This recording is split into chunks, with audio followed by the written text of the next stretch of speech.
sido el lobo más grande de todos los que han habitado el planeta. Era feroz, poderoso y tenaz. El lobo gigante mataba para sobrevivir en plena edad de hielo. Cazaba en grupo y se convirtió en uno de los depredadores más importantes del Pleistoceno. Las manadas de lobos organizaban metódicamente cada uno de sus ataques, pero de repente, en un instante geológico, se desvanecieron. En un mundo en el que la fuerza dictaba las normas, el poderoso lobo gigante se extinguió mientras su primo, más pequeño y débil, el simple lobo común, sobrevivió. ¿Acaso el lobo gigante no fue capaz de satisfacer su apetito? ¿O es que alguna fuerza ajena propició su declive hasta la extinción?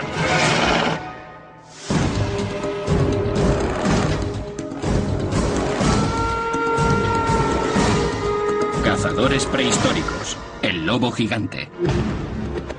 Los Ángeles, donde se dan cita a los depredadores más salvajes del mundo hollywoodiense. Hace 10.000 años, eran otros los depredadores que rondaban estas calles. Se acercaba el fin de la Edad de Hielo, época conocida como Pleistoceno. Los últimos glaciares desaparecían y una variedad extraordinaria de mamíferos poblaba el planeta. Desde la época de los dinosaurios, 65 millones de años antes, ningún animal tan grande y fuerte había pisado el continente norteamericano. Había perezosos del tamaño de osos y mamuts que superaban los 3,5 metros de altura. De estos animales tomaban buena cuenta los superdepredadores del momento, asesinos de la talla del oso de cara corta y el tigre dientes de sable. Si nos bajáramos de la máquina del tiempo en la Norteamérica de hace 10.000 años, nos encontraríamos en una pesadilla peluda. Era la época del temible lobo gigante. Un can de dimensiones enormes que cazaba y mataba en grupos de 30. Un carnívoro feroz, capaz de derribar una presa 10 veces más grande y de intimidar a depredadores mayores.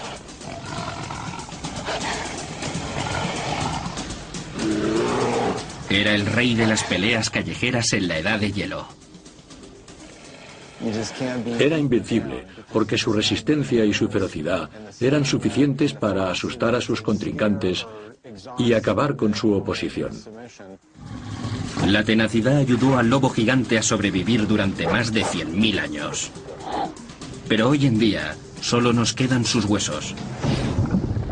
Hasta el momento se han descubierto restos de miles de lobos gigantes en el rancho La Brea, en el corazón de Hollywood. Esta caldera negra es el sueño de los paleontólogos. Se descubrió hace más de 100 años y constituye el depósito más grande del mundo de huesos de la Edad de Hielo. En este lugar se han desenterrado más de 1 millón de huesos de 231 especies de animales prehistóricos. Lo que convierte esta zona en algo único es el alquitrán de creación natural. Una materia negra y viscosa que no solo conserva los huesos a la perfección, sino que además constituyó una de las trampas naturales más mortíferas de todos los tiempos. Durante la Edad de Hielo, el alquitrán fundido procedente de cientos de metros de profundidad salía a la superficie. Allí se enfriaba y formaba una capa negra inofensiva, hasta que el calor del verano la derretía y hacía que el alquitrán se volviese viscoso de nuevo. Los animales que deambulaban por la zona confiados caían en la trampa. Esto explicaría por qué se han encontrado más de 200 caballos y 300 bisontes atrapados en las fosas. Sin embargo, en esas mismas trampas aparecieron aún más carnívoros que herbívoros, en un ratio de 10:1. Exactamente lo opuesto a lo que ocurre en la naturaleza, donde suele haber un carnívoro por cada 10 herbívoros. Los científicos creen que los depredadores más oportunistas, como los lobos gigantes, se acercaron a lo que parecía una presa fácil y cayeron también en las garras de la trampa de alquitrán. Según las excavaciones, a lo largo de los siglos la historia se repite en numerosas ocasiones. Presa y depredador muertos en la misma trampa. Para la mayoría esto sería un simple batiburrillo de huesos. Para un experto se trata de un auténtico mapa. Un mapa que nos muestra los caminos que siguieron estas criaturas en vida y el sendero que los llevó a la muerte. A casi 5 metros de profundidad, lo que correspondería aproximadamente a hace 40.000 años, encontramos huesos de diversos animales, entre ellos el lobo gigante. Estos huesos están perfectamente conservados y la diversidad de los mismos es insuperable. Aquí mismo, al fondo de esta cata, tenemos la vértebra de un oso de cara corta. Y en este otro lado el húmero de un lobo gigante. Como podéis ver, el alquitrán todavía parece fresco. Tras haber desenterrado, limpiado y colocado los huesos, los científicos descubrieron el can más grande que jamás haya existido. Medía una media de 1,5 metros desde la cola hasta el hocico y unos 60 centímetros de alto. Pesaba unos 70 kilos. En latín recibe el nombre de Canis dirus, pero se le conoce como lobo gigante. Con el calificativo de gigante nos hacemos una idea de lo que suponía su presencia para aquellos que lo vislumbraban en el horizonte. Es la especie más común en todas las charcas de alquitrán presentes en el rancho La Brea. Se han encontrado más de 3.500 ejemplares de lobo. Sin embargo, solo han aparecido hasta el momento 2.000 tigres dientes de sable. Los expertos creen que el mayor número de huesos de lobo gigante demuestra que era un animal social y que seguramente viviese en manadas de 30 o más ejemplares. También sugiere que tenía un gran instinto de supervivencia. Las cifras establecen 3.500 ejemplares de lobo gigante y solo 15 de su pariente en la edad de hielo, el lobo común. El lobo gigante dominó entre los de su familia durante cientos de miles de años y de repente se extinguió. Sin embargo, el lobo común sobrevivió. Su anatomía nos muestra por qué. La anatomía ayuda a marcar el destino. La anatomía nos cuenta la historia de un animal o incluso de una especie entera, su vida. Y la anatomía de los mamíferos, el Pleistoceno, nos da una idea muy clara de su comportamiento habitual. A simple vista, la anatomía de ambos animales es prácticamente idéntica, lo que sugiere que actuaban de manera similar. Pero si nos fijamos mejor, encontraremos diferencias sutiles pero cruciales entre ambos. La diferencia más reseñable está en el mayor tamaño de la mandíbula y los dientes del lobo gigante. Los paleontólogos creen que se debe a la necesidad de una fuerza mayor para derribar a los mamíferos de la edad de hielo, como bisontes o caballos. Los investigadores compararon también otros huesos y descubrieron más diferencias importantes entre ambas especies. El húmero del lobo gigante era ligeramente más largo y considerablemente más ancho que el del lobo común. Lo mismo ocurre con el cúbito del lobo gigante. Todo ello indica que el lobo gigante era más robusto que el común y que pesaba hasta 30 kilos más. Los huesos más ligeros del lobo común indican que era más esbelto y probablemente más veloz. Estas diferencias pueden parecer sutiles, pero son muy importantes y seguramente transformaron a estas criaturas similares en cazadores bien distintos. Cada animal tiene un estilo diferente a la hora de atacar a su presa, un estilo definido por su fisiología. El oso usa su tamaño y su fuerza para superar a su presa. El guepardo, la velocidad y agilidad de que dispone. El león, sus poderosas garras y un mordisco asfixiante. El lobo solo tiene 2 armas, su peso y su boca. En ambos casos el lobo gigante aventaja al común. Pero, ¿por cuánto? Para averiguarlo, nos centraremos en otro cánido, el perro.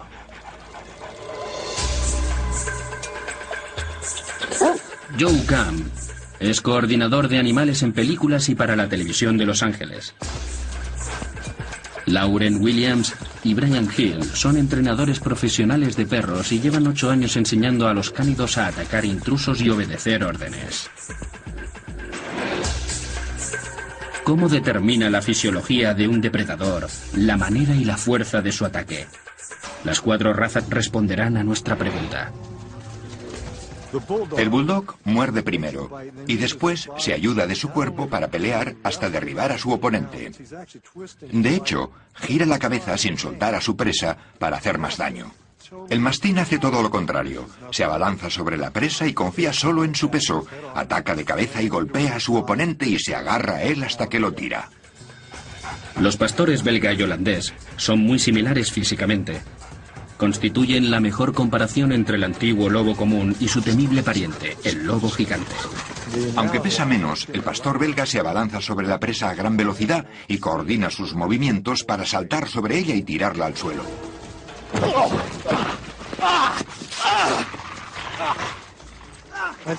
En mi opinión, el pastor holandés combina lo mejor de los 4 estilos. Se lanza sobre la presa a gran velocidad y justo en el clímax de su aceleración abre la boca todo lo que puede y muerde con fuerza como el belga. Al mismo tiempo se aprovecha de su peso para caer sobre la víctima como hacen casi todos los cánidos grandes.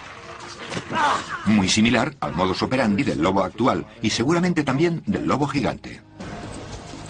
El ataque del pastor holandés es mucho más violento y nos da una pista sobre la ventaja que tenía el lobo gigante sobre el lobo común, que era más ligero. Seguramente también usaba el peso de su cuerpo para derribar a presas más grandes.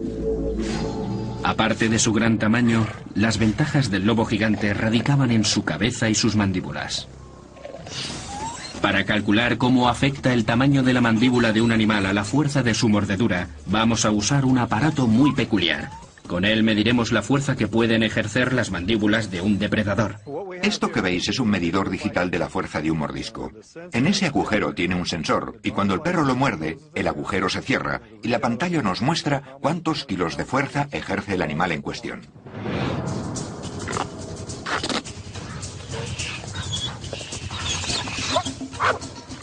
Consiguen que los 4 perros ataquen al aparato y lo muerdan para medir la fuerza del mordisco.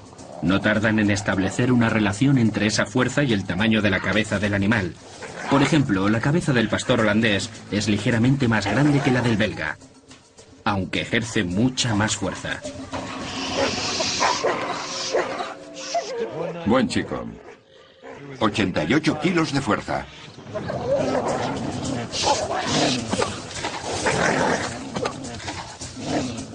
Ahora mismo está a 100 kilos, pero lo he visto llegar a 104. Y en cuanto al mastín... Este es el mastín. Vaya, 252. Increíble. Es mucho más de lo que esperaba.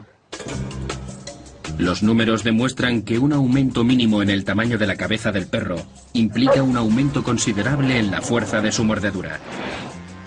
Sin duda, lo mismo ocurría con los lobos prehistóricos. Es imposible establecer numéricamente la fuerza de las mandíbulas del lobo gigante, pero su cabeza y su boca eran mucho más grandes que las del lobo común. Con semejante fuerza al morder y su estilo directo al atacar, probablemente no le resultara difícil derribar presas mucho más grandes que él. Más grande y más fuerte, el lobo gigante era como un lobo común atiborrado a esteroides. Un superlobo adaptado como para cazar a los gigantes de la edad de hielo. Aún así, el lobo gigante se extinguió inesperadamente, mientras el lobo común logró sobrevivir. Algo había aprendido a cazar al cazador. Al superdepredador le salió un contrincante despiadado. Durante más de 100.000 años, el lobo gigante vivió sin problemas por todo el hemisferio occidental. Desde Alaska hasta Florida, e incluso en las zonas de Latinoamérica. Sin embargo, no existen en la actualidad descendientes directos de este lobo. Durante el tiempo que reinó en la Tierra, convivió con su pariente, el antiguo lobo común.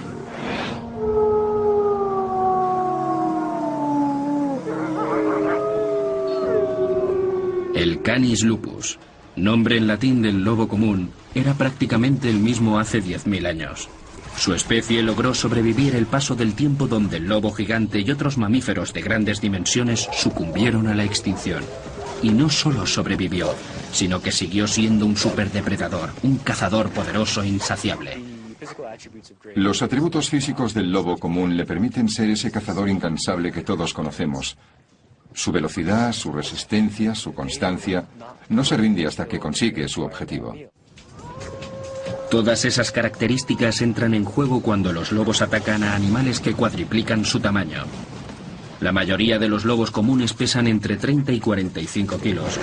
Un alce macho adulto puede llegar a los 275 kilos e incluso superarlos. El objetivo principal del lobo cuando se dispone a cazar es hacerse con su presa sin resultar herido. Todas las presas a las que se enfrenta el lobo son más grandes, por eso el mero hecho de acercarse entraña peligro. Ha de planear muy bien el ataque para responder sin problemas a la amenaza que supone su presa. Antes de atacar, traza un plan. Para minimizar los riesgos a la hora de salir a cazar, el lobo común se aprovecha de sus habilidades sociales. Al igual que hacía el lobo gigante en sus tiempos, el común sale de caza en grupos grandes para derribar presas aún mayores. Podemos decir que hay 6 fases principales desde el momento en que salen a cazar hasta el momento en que matan al animal. La aventura comienza con la búsqueda de una presa. Y cuando encuentran una manada de animales, se acercan despacio hacia ella. La ventaja de los lobos radica en su velocidad y su resistencia. En grupo pueden aguantar más que cualquier presa posible. Por eso lo que ellos quieren es que su próxima víctima eche a correr. Los lobos se dividen y se acercan al grupo. En cuanto el primer animal de la manada se espanta y echa a correr, sus compañeros hacen lo mismo.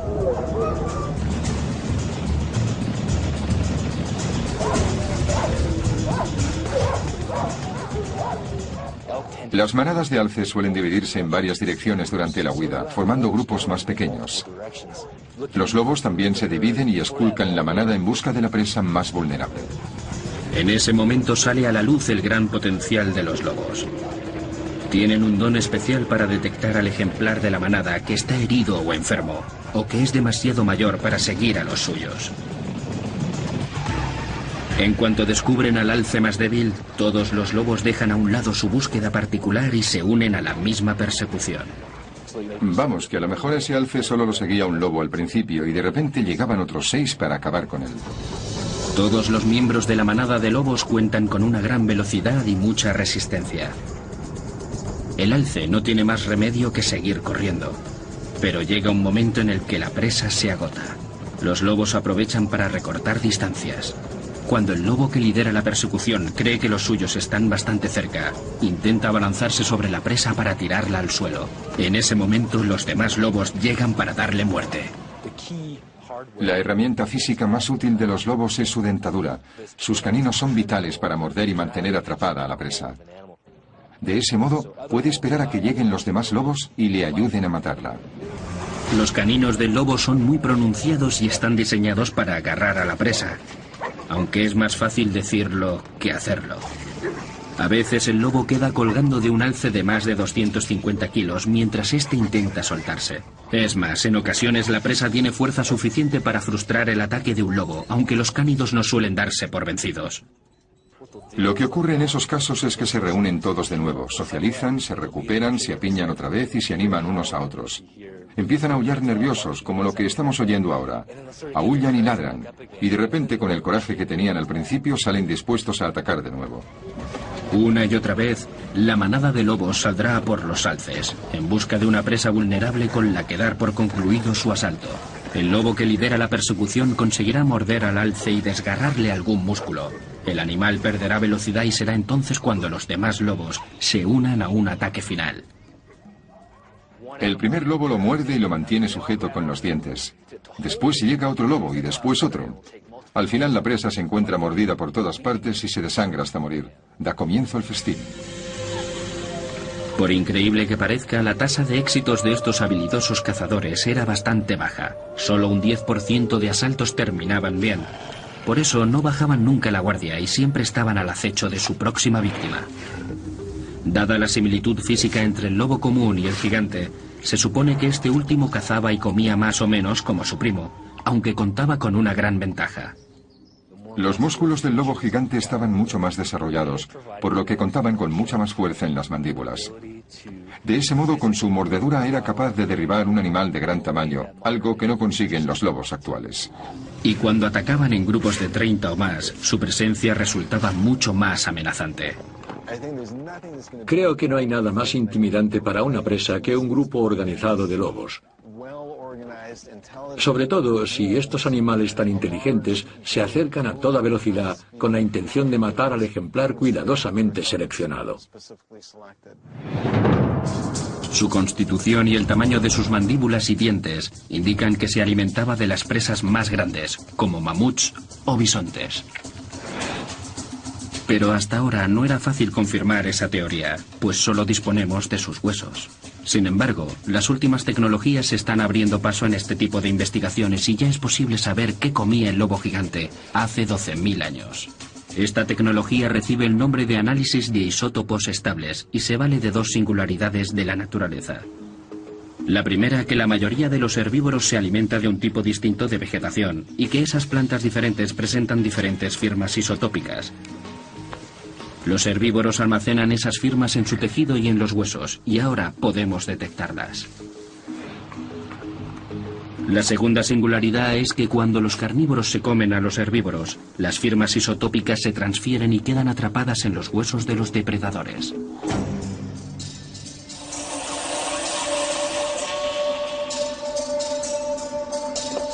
Al analizar la composición química de los huesos de los carnívoros, los científicos pueden rastrear su dieta hasta saber de qué herbívoros se alimentaban. Y eso es precisamente lo que han hecho con cientos de lobos gigantes encontrados en el rancho La Brea.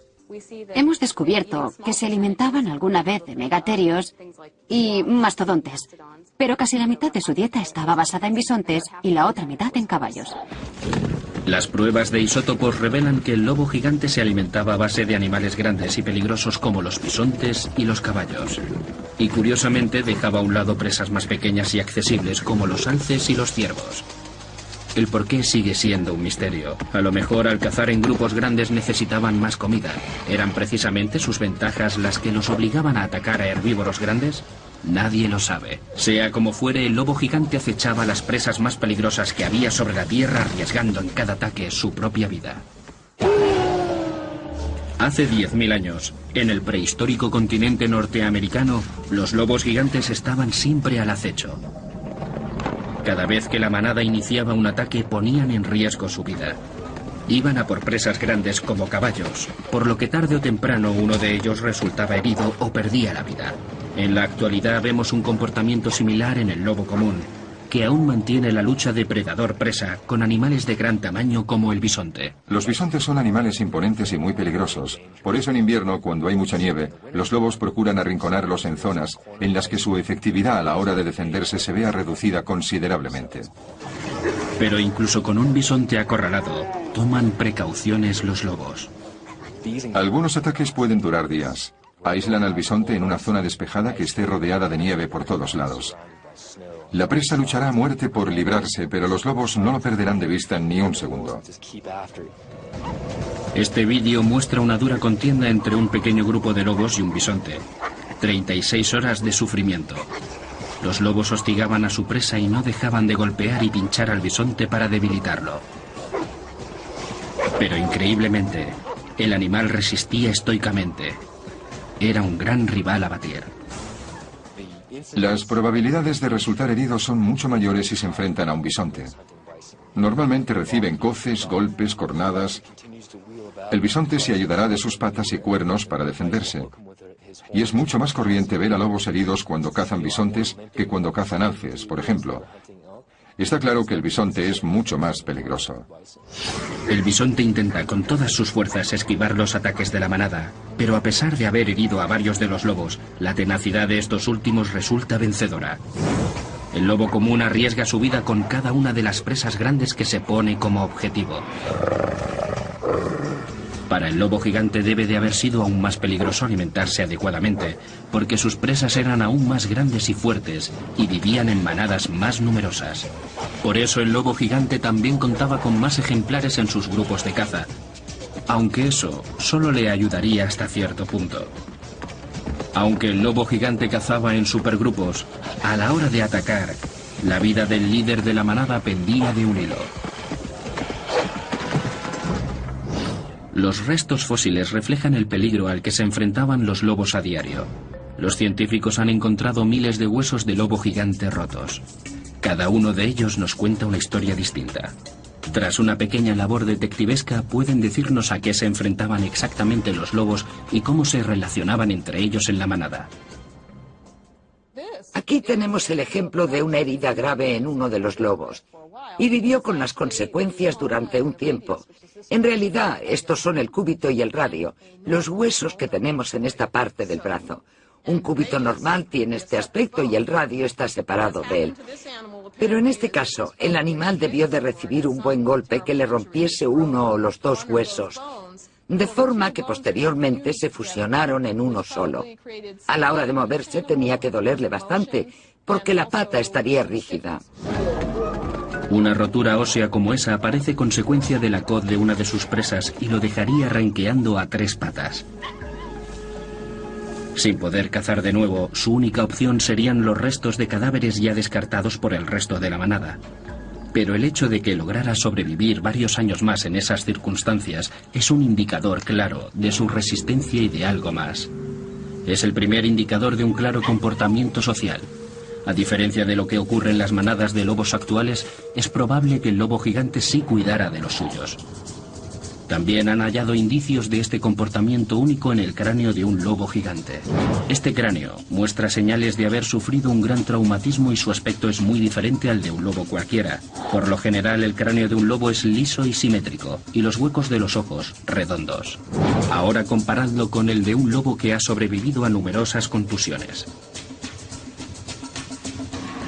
Probablemente un caballo o un bisonte pisotearan al lobo. El golpe le aplastó el cráneo, le dislocó un ojo y dañó gravemente el cerebro. Pero por increíble que parezca, no fueron las heridas las que mataron al animal.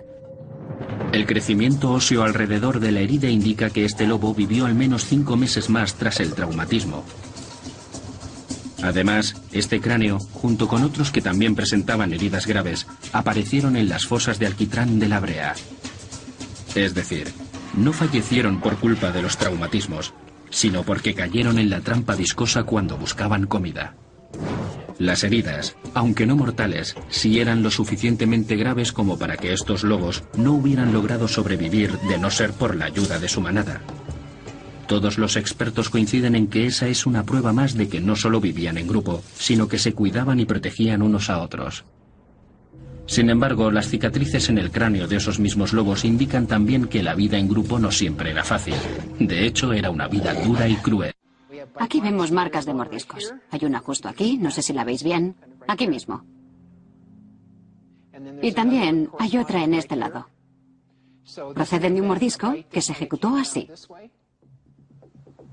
Al parecer, son marcas de la agresión de otro lobo gigante, probablemente de la misma manada. En el rancho La Brea hay muchos crímenes entre lobos. Hay numerosas marcas de mordiscos entre lobos gigantes. Estas marcas reflejan un comportamiento muy común en los lobos actuales. Es muy importante respetar la jerarquía existente en la manada. El macho y la hembra más fuertes y feroces están por encima del resto. Son los llamados roles alfa. Por eso las disputas son constantes. Todos quieren alzarse con el liderazgo del grupo. Este comportamiento se refleja también tras la caza. Todos intentan proteger su posición en el momento del festín. Los gruñidos y los mordiscos son el primer paso para confirmar su posición. Ese mismo comportamiento se ve reflejado aquí, en los huesos de lobos gigantes. Sería la prueba de que no solo la actitud agresiva entre manadas antiguas se ha conservado entre los lobos hasta las manadas más modernas. Sus vidas tampoco eran muy distintas. Las diferencias entre el lobo gigante y el común disminuyen si tenemos en cuenta en que las fosas de alquitrán de la Brea faltan algunos huesos. Los investigadores creen que los lobos que quedaron allí atrapados también estaban cazando en grupo. De ser cierto, lo más lógico sería que las crías de la manada fueran de caza con los adultos. Por lo tanto, debería haber huesos de cría entre los encontrados en el rancho.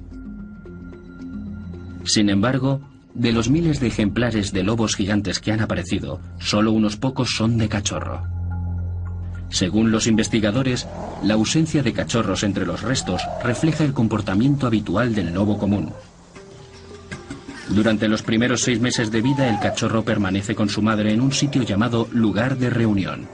Los adultos de la manada les traen comida hasta que la cría puede salir a cazar y sabe defenderse por sí misma. Los lobos gigantes hacían algo semejante. Resguardaban a sus crías en lugares donde posteriormente se reunían para que no se vieran expuestas a los peligros que entraña al salir de caza durante los primeros 6 meses de vida. Este nuevo ejemplo nos muestra una vez más que el comportamiento del lobo gigante no difería mucho del que presentaba el lobo común. Y las similitudes entre ambos continúan si nos fijamos en una de las piedras angulares de la vida depredadora: la amenaza de otros depredadores. En el mundo de los carnívoros, la competitividad es enorme. Primero hay que luchar por lograr una presa. Una vez se ha conseguido una, hay que lograr mantenerla. Otros vendrán a por el mismo cadáver. El robo de cadáveres es una de las competiciones más antiguas entre carnívoros de gran tamaño. Hoy en día todavía se puede ver entre los depredadores africanos. Es un comportamiento que se ha repetido durante miles de años. Un buen depredador ha de aprender a proteger su presa una vez muerta esta, si no quiere que los carroñeros se hagan con ella. El mayor competidor del lobo común actual es el oso pardo. En Yellowstone, los osos pardos suelen llevarse un cadáver robado casi el 100% de las veces que lo intentan. Es más, los lobos no suelen oponer mucha resistencia. Da la sensación de que les dejan llevarse el cadáver sin más. Con el paso de los años, el éxito de los osos pardos robando cadáveres los ha acostumbrado a ello. Ahora ya no tienen que cazar, simplemente esperan a que los lobos cacen algo para llevárselo ellos. Lo más probable es que ocurriera lo mismo con el lobo gigante cuando se encontraba cara a cara con depredadores tan importantes como el oso de cara corta o el tigre dientes de sable. Había que luchar constantemente para alimentar a toda la manada, y la mayoría de las veces preferían evitar vérselas con sus inmensurables contrincantes. Lo más seguro es que se trate, como decía Bruce Lee en Operación Dragón, del arte de luchar sin luchar. Eso mismo hacen ellos. Compiten por las mismas presas, los mismos recursos, pero no se enfrentan directamente al esmilodonte o al oso de cara corta. Compiten sin competir. Pero a veces, el lobo gigante se veía obligado a enfrentarse a sus oponentes. Y por desgracia para él, la naturaleza jugaba en su contra. En un encuentro cara a cara con un oso de cara corta o un tigre dientes de sable, el lobo estaría en desventaja. Por eso su vida era extremadamente difícil.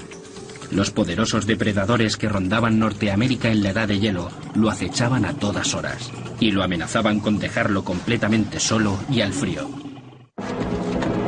Durante cientos de miles de años en la Norteamérica prehistórica, el lobo gigante arriesgó su vida para dar caza a los animales más grandes que se cruzaban con él. Pero no estaba solo. En busca de las mismas presas andaban también algunos de los carnívoros más duros y poderosos de la Edad de Hielo. El oso de cara corta superaba los 3 metros de altura sobre las patas traseras. Era uno de los carnívoros más intimidantes de la Edad de Hielo y se enfrentaba incluso a las manadas más grandes de lobos. A pesar de las tácticas agresivas de estos últimos, el oso era un contrincante prácticamente invencible para ellos. Por suerte, su población era poco numerosa y los encuentros entre ellos bastante escasos. Sin embargo, la competencia por carne fresca y por un territorio propio sí ocasionó la confrontación entre los lobos gigantes y un superdepredador mucho más común, el tigre dientes de sable. Este felino era un depredador sublime. Pesaba más de 270 kilos, era rápido, fuerte y tenía unos colmillos enormes que lo convertían en un peligroso adversario. En un 1 contra 1, el lobo gigante habría escondido el rabo entre las piernas y huido antes de enfrentarse. Pero si contaba con el apoyo de la manada, el grupo lucharía intensamente para proteger su territorio. Con los números de su parte, la manada rodearía al felino solitario y lo atacaría constantemente y desde todos los ángulos posibles. Los lobos toman una actitud y una postura muy intimidante cuando van a atacar. Un esmilodonte solo no es capaz de mirar a todos los lados al mismo tiempo. Por eso, cuando los lobos lo superan en número, no importaba que fueran más pequeños y pesaran menos. El felino se daba cuenta de que hay peleas que es mejor evitar. El felino terminaría por esquivar el ataque y se iría en busca de comida a otra parte. Una y otra vez, las manadas convertían a sus miembros vulnerables en adversarios temibles. Y cuanto más grandes fueran las manadas, más rápido podrían dar buena cuenta de la presa recién cazada, lo que constituía una ventaja sutil, pero crucial, para sobrevivir en un mundo de peligrosos carnívoros. Así era la Edad de Hielo.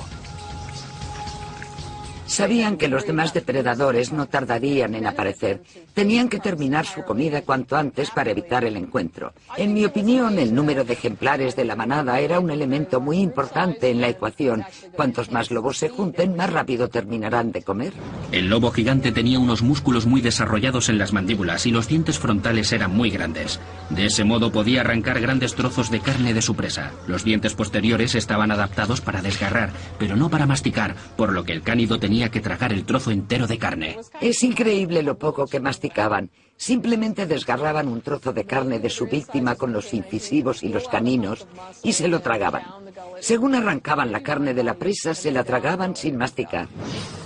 Al engullir la presa según desgarraban su carne, eran capaces de terminar un bisonte en cuestión de minutos. De ese modo, se aseguraban que no iba a venir otro depredador para llevárselo. Simplemente otra de sus habilidades para sobrevivir entre las grandes bestias de la Edad de Hielo. El lobo gigante se convirtió en un cazador resistente e incansable, con el tamaño y la fuerza necesarios para superar a cualquier presa grande como el bisonte. Aprendió las ventajas de vivir en grupo a la hora de cazar y de defenderse de otros superdepredadores. Gracias a todo eso consiguió extenderse por todo el continente en grandes grupos y dominar otras especies como su primo, el lobo común. Entonces, ¿por qué tras más de 100.000 años de éxitos desapareció repentinamente de la faz de la Tierra? ¿Y cómo es que su pariente más pequeño, el lobo común, todavía vive? Una pregunta que tras varias décadas sigue abierta a debate. La teoría de la extinción es casi un deporte entre los paleontólogos, y la Edad de Hielo en concreto es como los Juegos Olímpicos de ese deporte. La teoría más aplaudida asegura que la culpa fue del cambio climático y de los glaciares que llegaron y salieron de Norteamérica durante más de 1 millón de años. Durante esos periodos de glaciación, según los expertos, las temperaturas en Florida no superaban los 4 grados y el sur de California contaba con grandes bosques y praderas, como en el noroeste pacífico. Y hace unos 18.000 años, la última era glacial llegó a su fin. El lobo gigante contempló cómo sus territorios boscosos se transformaban en terrenos más secos, con un clima templado. A pesar de ser la tercera glaciación que presenciaba, esta vez no se adaptaría tan bien. Esa es precisamente una de las peculiaridades del Pleistoceno, que el entorno ya debería de estar acostumbrado a los cambios y que los animales, en teoría, tenían que disponer de muchos recursos variados, pero no fue así. De hecho, estos últimos cambios provocaron la extinción de una especie tras otra a pesar de que ya habían sobrevivido a otros cambios climáticos anteriormente. ¿Por qué todos estos herbívoros y carnívoros como el lobo gigante sobrevivieron a cambios climáticos durante el Pleistoceno y se extinguieron de repente al final de la última era glacial? Quizá porque el cambio climático de esta última edad de hielo fue mucho más abrupto y la reestructuración del ecosistema se hizo más patente. Una teoría reciente sugiere que la razón de este cambio tan abrupto pudo ser un cometa que, supuestamente, explotó sobre Norteamérica hace 10.000 años y que accionó los mecanismos de extinción. Los registros fósiles, de alguna manera, apoyan la versión del cambio abrupto. En el rancho La Brea se encontraron miles de dientes de lobo gigante. Dientes más robustos en tamaño y forma que los del lobo común. Dientes que indican que el lobo gigante se había adaptado a comer huesos de vez en cuando. En tiempos de escasez, el lobo gigante se vio obligado a alimentarse de huesos de animales muertos para sobrevivir. Cuantos más huesos mordía, más dientes corrían el riesgo de romperse. Estos lobos gigantes mordían huesos de vacas o de animales aún más grandes. Eran huesos muy largos. Tenían que hacer mucha fuerza para romperlos y comérselos.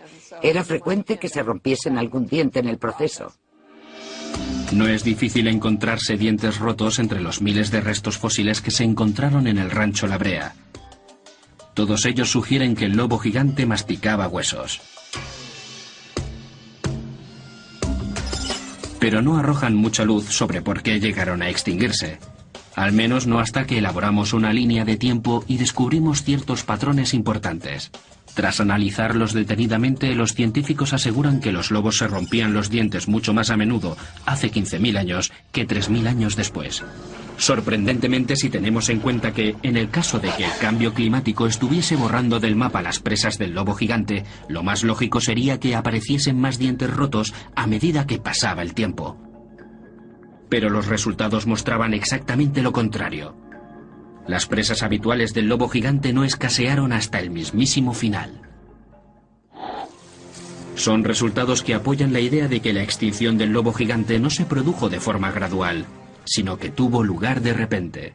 Las pruebas más recientes nos sugieren que según las fechas de extinción de las diversas especies de la megafauna de aquel tiempo, el proceso fue muy rápido, en cuestión de varios cientos de años, unos 1000 años como mucho. 1000 años es un periodo de tiempo muy corto para que se finalice un proceso de extinción tan catastrófico como el que nos atañe. Y no se puede explicar mediante un cambio climático. Algo más tuvo que contribuir a la extinción de estos animales. ¿Fue un cometa o hay que culpar a los humanos? El principio del fin para muchos de los mamíferos más grandes del Pleistoceno comenzó hace unos 10.000 años. La edad de hielo se derretía ante ellos. La tundra congelada desaparecía del paisaje.